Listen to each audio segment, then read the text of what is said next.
Welcome to Wild Breakaway. I'm Audra Martin, joined by Wes Walls. The Minnesota Wild had a disappointing game Sunday against the New Jersey Devils. They said they wanted to turn around tonight, get back to work against the visiting Buffalo Sabres to put that game as far behind them as possible. Unfortunately, the Sabres also came into St. Paul on a mission, and that was to get their second straight road win, and they did it behind a very impressive first period.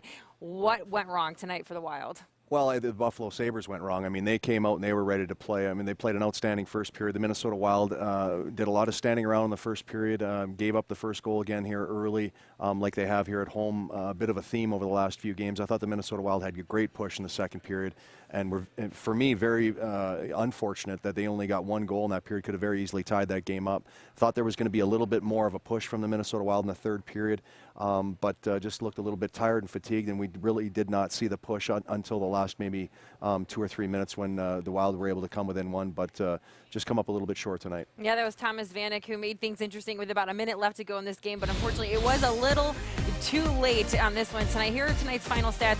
The Minnesota Wild out shooting Buffalo really most of this night and just couldn't get it together. They were able to capitalize on a shorthanded goal, which is good to see from from special teams, but couldn't capitalize on that power play opportunity tonight. And when it comes to what went wrong, Mike Yeo didn't have a lot of answers, quite honestly. Here's what he had to say following tonight's loss. Obviously, wish I had the right answer for you right now.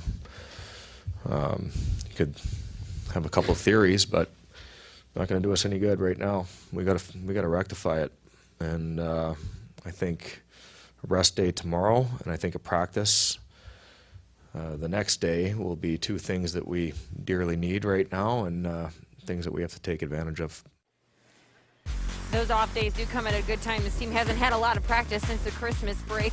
But up next, game-wise, it's Friday against Winnipeg, and then they turn right back around to play Saturday against Nashville. So two strong games, and you're talking about these Central Division matchups. Yeah, and the Winnipeg Jets, a team that's struggling a little bit right now. Friday night in St. Paul, you know, Winnipeg has got about 40 or 50 buses ready, loads of people to come up here. Always an unbelievable atmosphere, kind of like a college-like atmosphere when Winnipeg rolls into town, especially on a weekend. So that's going to be a very important game for the Minnesota Wild before they head out on the road. And to be quite honest with you, the way the Wild are playing at home, after this game against Winnipeg, 7 of their next 8 are going to be on the road, and they seem to be playing some of their better hockey right now on the road. So we'll see how the Wild play here on Friday night, but it's a very important game for the Minnesota Wild before they head out on the road. And we'll see over the next couple of days how Mike Yeo plans to set up his lines heading into that game, as he was doing a lot of rearranging tonight. We'll see how that all unfolds Friday, 6:30. We look forward to seeing you then. In the meantime, for Wes Walls and Audra Martin, thanks for joining us on Wild Breakaway.